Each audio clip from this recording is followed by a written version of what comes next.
Sir ready sir Ladki Bahin शांत राहा. फायदा घेण्याचा प्रयत्न भाजप करताना दिसतंय. चंद्रशेखर बावनकुळे असं म्हणतात की लाडक्या बहिणींना भाजपचं सदस्यत्व करा. एकनाथ शिंदे यांनी सुरू केलेल्या योजनेचं श्रेय भाजप घेताना दिसते. काय सांगा? मुख्यमंत्री माझी लाडकी बहीण योजना ही मुळामध्ये सर्वसामान्य बहिणींना प्रोत्साहन देण्यासाठी, त्यांना त्यांच्या पायावर समर्थपणे उभे करण्यासाठी केलेली योजना आहे. याचा सदस्य नोंदणीचा किंवा पक्षामध्ये घेण्याचा कोणताही अर्थ लावू नये. नसता त्याची प्रसिद्धी अशी होईल की यांनी पैसे दिले ते सदस्य नोंदणी करता दिली की काय, असा संभ्रम लोकांमध्ये निर्माण करू नका. लाडक्या बहिणीचे मन जिंका, मग ते मतामध्ये जरूर तुमच्यात परिवर्तित होतील. पण त्यासाठी फॉर्म भरून घेणं माझ्या दृष्टिकोनातून योग्य नाही आणि असं करणं हे सुद्धा गैर आहे. योजना ही सरकारची आहे. सरकार म्हणजे सर्वसामान्याचे पैसे जे आपण कर रूपाने जमा केलेले तेच एका दुसऱ्या हाताने आपण त्या लाडक्या बहिणींना देतोय. म्हणून ते देताना कोणताही उपकार त्यांच्यावर करत नाही आहे. त्यांना फक्त सबळतेने उभं राहण्याचं आपण फक्त प्रोत्साहन देतोय. ही बाब सर्वांनी लक्षात ठेवली पाहिजे. मग इस हात से दे उस हात से ले हा प्रकार या सरकारमध्ये काय कुणीही करू नये असं माझं स्पष्ट मत आहे. भाजपकडून तसं केलं जात असेल तर ते चुकीचं आहे. त्यांना सदस्य नोंदणी करायची असेल तर स्वतः करू शकतात. त्यांना तुम्ही बळजबरी करू शकत नाही. तुमचा तो अधिकारही नाही. तुम्ही त्यांचं मन ओढू शकता. त्यांनी तुमचं काम करावं हे निश्चित तुमची भूमिका असू शकते. परंतु त्यासाठी त्यांना आपण नोंदणीच केली पाहिजे असा दंडक लावू शकत नाही. दुसरा एक मुद्दा आहे की दिग्रसचे खासदार संजय देशमुख म्हणतात की शिवसेनेचे खासदार आमदार फोडण्यासाठी भाजप दबाव तंत्र वापरते. अहो, हेच आमदार आमच्याच पाया पडून पळून गेले होते आणि सांगितलं होतं की मी ताबडतोब वापस येतो. निष्ठा त्यांनी दाखवाव्यात ज्यांच्याकडे निष्ठा आहेत. आजच्या घडीला त्यांची काय अवस्था आहे ते त्यांना सुद्धा माहिती आहे. म्हणून काही दिवस वाट पहा. हे जे काही बोलणारे लोक असतात ना, हे कायमस्वरूपी एका ठिकाणी टिकत नसतात. म्हणून ठोस भूमिका घेण्याचं सामर्थ्य यांच्यात नाही. भास्कर जाधवांचं व्हॉट्सअप प्रोफाईल आलं, त्यात ते असं म्हणतात की मोरक्या जिद्दी आणि धाडसी असेल तर माणसेच काय जनावरांवरही विश्वास टाकतात. बरोबर आहे. याचा अर्थ काय समजून घ्या. त्यांचा मोरक्या हा धाडसी नाही हे त्यांना सांगायचं. हे भास्कर जाधव म्हणतो, मी म्हणत नाही. ते धाडसी नाहीत हे त्याला सांगायचं. म्हणून भास्कर जाधवांच्या आता मानसिकता झालेली आहे की यांच्याबरोबर काम करणं अशक्य आहे हे त्यांनी वारंवार सुचवलेलं आहे. आणि मग इतर लोक जे काही त्यांच्या विनवण्या करायला त्यांच्या मागं लागलेले आहेत त्यांचं ते ऐकणार नाहीत. भास्कर जाधव हे माझे मित्र आहेत. मी त्यांचा स्वभाव जाणतो. ते एकदा घेतलेल्या निर्णयापासून मागे हटणार नाहीत हे तेवढंच सत्य आहे. म्हणून मोरक्यावर त्यांचा आता विश्वास राहिलेला नाही. निर्णय घेण्याची प्रक्रिया लागते. त्याला थोडासा वेळ लागतो. आणि तुम्हाला एक खात्रीपूर्वक सांगतो, या तुम्हाला महिन्याभरामध्ये या अधिवेशनामध्ये फार मोठे चेंजेस झालेले दिसतील. ना, भास्कर जाधव माझे मित्र आहे. मी त्यांच्याशी कधीही बोलू शकतो. परंतु या बाबतीमध्ये त्यांच्याशी माझं बोलणं झालेलं नाही. नाही, भास्कर जाधव सारखा चांगला आमदार जो अभ्यासू आहे, आक्रमक आहे आणि स्पष्ट बोलणार आहे. मला सर्वात जास्त आवडतं ते स्पष्ट बोलणं. म्हणून भास्कर जाधवांना सांगेल, भास्करराव आता या मेंढ्याच्या कळपात राहण्यापेक्षा वाघाच्या कळपात या. संजय राऊत म्हणाले शिंदे गट भाजपात विलीन होणार आहे. भाजपमध्ये विलीन होणार आहे.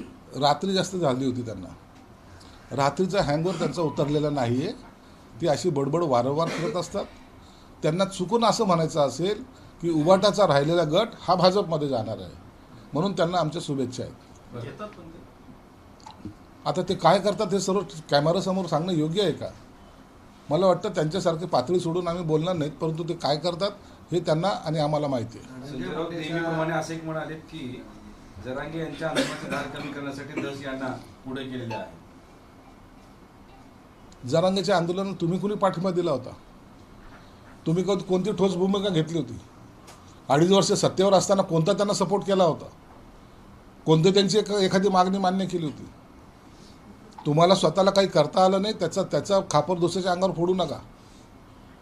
जरांगे पाटलाचा मान सन्मान आजही आम्ही करतो. त्यांच्या मागण्याबद्दल सरकार आजही गांभीर्याने पाहत आहे. म्हणून शिंदे समितीला एक्सटेन्शन दिलेलं आहे, मुदतवाढ दिलेली आहे. सरकार गप्प बसून राहणार नाही. जे त्यांच्या हक्काचं आहे ते त्यांना मिळणारच. त्याबद्दल कोणतीही शंका घेण्याचं काही कारण नाही. धनंजय मुंडेंचा राजीनाम्याबाबत सुरू आहे. अजित पवार म्हणाले की माझ्यावर जेव्हा सिंचन घोटाळ्यात आरोप झाले तेव्हा मी नैतिकतेने राजीनामा दिला होता, तेव्हा मुंडे यांनी राजीनामा द्यावा की नाही ह्या नैतिकतेने त्यांनी निर्णय घ्यावा आणि त्यांनी तो बॉल टोलवलेला. हे बघा, पक्षामध्ये अशा 2 भूमिका घेऊन चालत नाहीत. अजितदादा हे पक्षाचे प्रमुख आहेत. कुणाचा राजीनामा घ्यायचा, कुणाला मंत्रिमंडळात घ्यायचा, कुणाला पक्षातून काढायचं, हे सर्वस्व अधिकार हे अजितदादाला आहेत. पक्षाचा प्रमुख म्हणून त्यांनी त्यांची भूमिका घेतली पाहिजे. त्यांनी जे काही आता धनंजय मुंडेबद्दल बोललेलं आहे तेच ते अधिकारवानाने कुणालाही सांगू शकतात. उद्या जर आम्हाला आमच्या पक्षाच्या नेत्याने सांगितलं की तुला उद्या राजीनामा द्यायचा आहे तर द्यायचा आहे, नाही तुला या पदावर मी नेमतोय तर नेमतो. म्हणून हा पक्षाच्या नेत्यांनी घ्यायचा निर्णय आहे आणि ते त्यांच्या पक्षाच्या अंतर्गत बाब असल्यामुळं त्यावर आमच्यासारख्यांनी भाष्य करणं उचित नाही. पण तुमच्या महायुतीत चांगली धुसफूस आहे. राष्ट्रवादी आणि शिंदे गटात ज्या महिला आमदार आहेत सरोज आहेर यांनी गंभीर आरोप केला. ते म्हणतायत की महिला आमदारांना डांबून ठेवण्यात आलं. विजय करंजकर जे तुमचे नेते आहेत त्यांच्यावरती त्यांनी आरोप केला आणि अजितदादा समोर त्यांनी या सगळ्या तक्रारी केल्यात की विश्वासात घेतलं जात नाही, त्रास दिला जातो. या बाबतीमध्ये त्यांनी आता त्या स्वतः आमदार आहेत, त्यांनी काय जे बोलायचं त्यांच्या पक्षाच्या नेत्यांकडे बोललेलं आहे. त्याच्यातली सत्यता पडताळून आमच्याकडून असं कोणतंही कृत्य होणार नाही, होत नाही, घडत नाही. परंतु जर त्यांच्या आरोपात तथ्य असेल तर निश्चित आम्ही सुद्धा त्या प्रकरणाची चौकशी करू. बरं, भास्कर जाधव पुन्हा एकदा एक वक्तव्य केलं त्यांनी की यश मिळाल्यावर पाठ थोपटणारी, चुकल्यानंतर कान पकडणारी नाती जबायची, मग आरशासारख्या त्या प्रामाणिक नात्यांना अविश्वासाचा तडा जात नाही, असं एक नवीन स्टेटस ठेवलं. किती सत्यता आहे. तुमच्याकडून जर चुकलं तर तुम्हाला बोलणारा, रागवणारा असावा. तुम्ही चांगलं काम केलं तुम्हाला शाबासकी देणारा असावा. आणि एवढं स्वच्छ प्रतिमेच्या आरशामध्ये स्वच्छ प्रतिमा दिसत असणाऱ्या माणसावर जर आरोप प्रत्यारोप होत असेल तर तो माणूस कसा सहन करेल हा त्याच्यातला त्यांना सांगायचा अर्थ आहे. म्हणून आता हे स्टेटस बदलत जाणार. भास्करराव तिथं राहणार नाहीत. भास्कररावच्या स्वभावात जी गोष्ट बसत नाही ते गोष्ट तो माणूस करत नाहीत, हे सत्य आहे. आम्ही भास्कररावला उचकवण्यासाठी नाही तर त्याचा स्वभाव जो आहे गेली 20 वर्ष मी स्वतः पाहतोय सभागृहामध्ये, तो कुणाची भाडभीड ठेवत नाही. कृषी साहित्याच्या खरेदीमधला घोटाळा जो अंजली दमान यांनी उघड केला होता, तर त्या म्हणतात की त्यांनी एक नॅनो DAPची ऑर्डर वगैरे केल्या होत्या, तर ह्या सगळ्या ऑर्डर थांबवल्या जातात, त्यांच्यापर्यंत पोहोचू दिल्या जात नाही. त्यामुळे हा जो घोटाळा आहे तो बाहेर काढण्यापासून त्यांना रोखलं जातं. नाही, असं कधीच कुणाला रोखलं जात नाही. प्रत्येकाला लोकशाहीमध्ये अधिकार दिलेला आहे. लोकपाल बिल जे पास झालं होतं, जो तुम्हाला अधिकार देण्यात आला होता त्या अधिकारानुसारच तुम्हाला आता तो वापरता येतो. RTIचा कायदा वापरता येतो. म्हणून कायदा वापरायला कोणत्याही सर्वसामान्य नागरिकापासून नेत्यांपर्यंत कुणाला बंदी नाही. म्हणून त्यांना अडवण्याचं कोणतंही कारण नाही. त्यांच्याकडे जे काही ठोस पुरावे असेल त्यांनी निश्चित मुख्यमंत्री साहेबांकडे द्यावेत. त्याचा सुद्धा योग्य तो निर्णय घेतला जाईल. भाजप संजय राऊत असं म्हणतात की भाजपने जे काम दिलं तर शिंदेकडून ते काम झालेलं आहे. 2029ला चित्र बदलेल. भाजप आणि शिंदे एकत्रित नसतील. कोकणातील एक मोठा गट नेत्यासोबत भाजपमध्ये विलीन होणार आहे शिंदे गटात.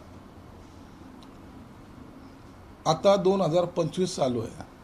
2029 यायला तुम्हाला आणखीन 4 वर्षाचा वेळ आहे. 4.5 पावणे 5 वर्षाचा. आणि त्या कालावधीमध्ये उबाटा गट कुठे असेल यावर भाष्य केलं असतं तर ते बरं झालं असतं. कोण कुणाकडे जाईल.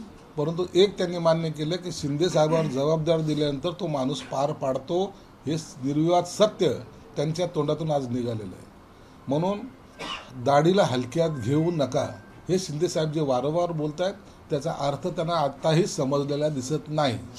म्हणून उद्या तुमचं असलेलं अस्तित्व हे किती शून्य होणार आहे हे भविष्यात तुम्हाला कळेल. वर्षभर थांबा. या महानगरपालिकेच्या निवडणुकीनंतर उबाटा गट कुठे असेल हे शोधूनच सापडणार नाही. ऑपरेशन टायगरच्या अंतर्गत आता शिंदे ठाकरे गटाने पावलं उचलायला सुरुवात केलेली आहे. दिल्लीत आणि मुंबईत अशा बैठका खासदारांनी घेऊन त्यांनी सुरू केल्या. कोण- संवाद बैठक असं नाव. कोण घेतं बैठक? आदित्य ठाकरे. हे केव्हापासून नेते झाले? व आदित्य ठाकरे आणि उद्धव ठाकरे यांच्यामध्ये फरक आहे की नाही? खासदारांनी जेवायला जाऊ नये, जायचं असेल तर आमच्या परमिशन शिवाय जाऊ नये. मग बाकीचं प्रांतविधी करायला सुद्धा त्यांची परमिशन लागेल.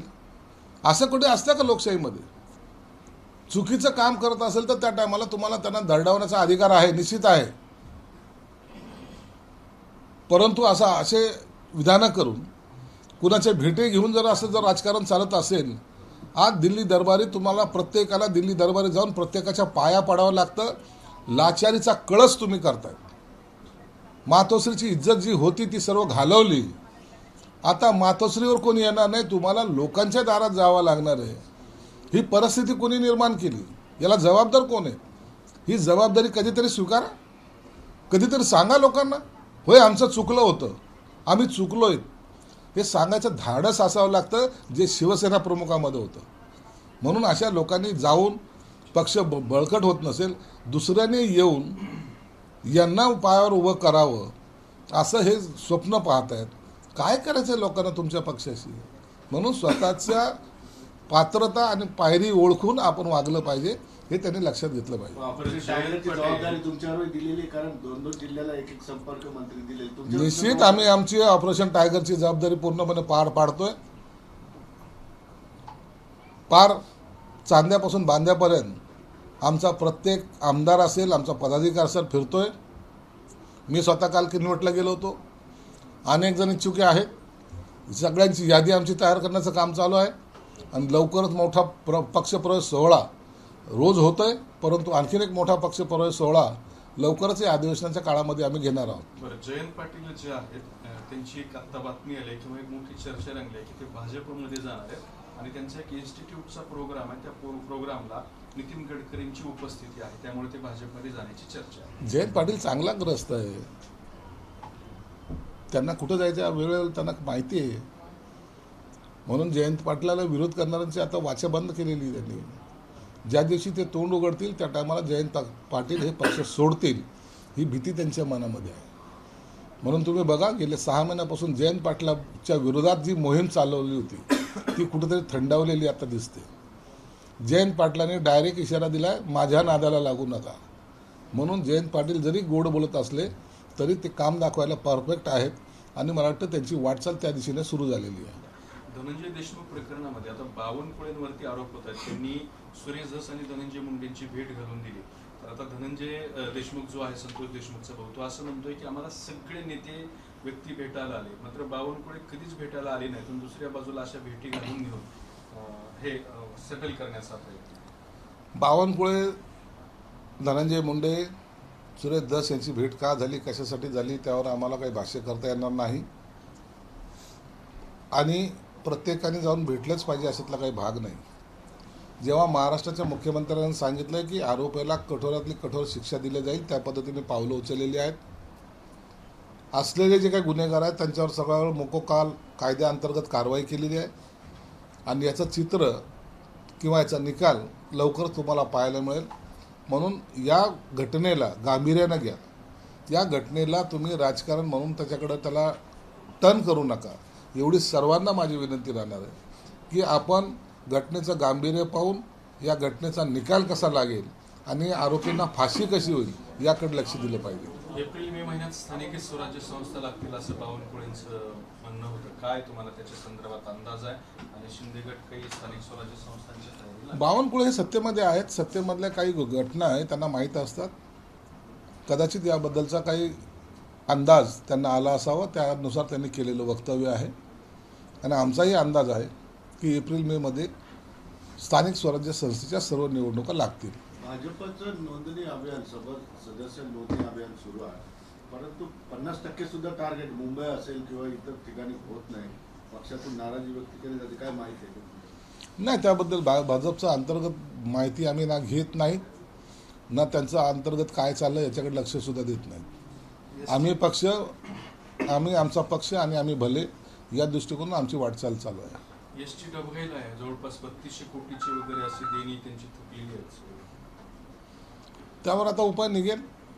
आमचे सहकारी मित्र प्रताप सरनाईक हे चांगलं काम करतायत. प्रत्येक गोष्टींमध्ये बारकाईने ते पाहता येत आहे आणि एक धाडसी निर्णय घेण्याची त्यांची क्षमता असल्यामुळं मला वाटतं काही काळात तुम्हाला एस टी फायद्यात आलेली दिसेल.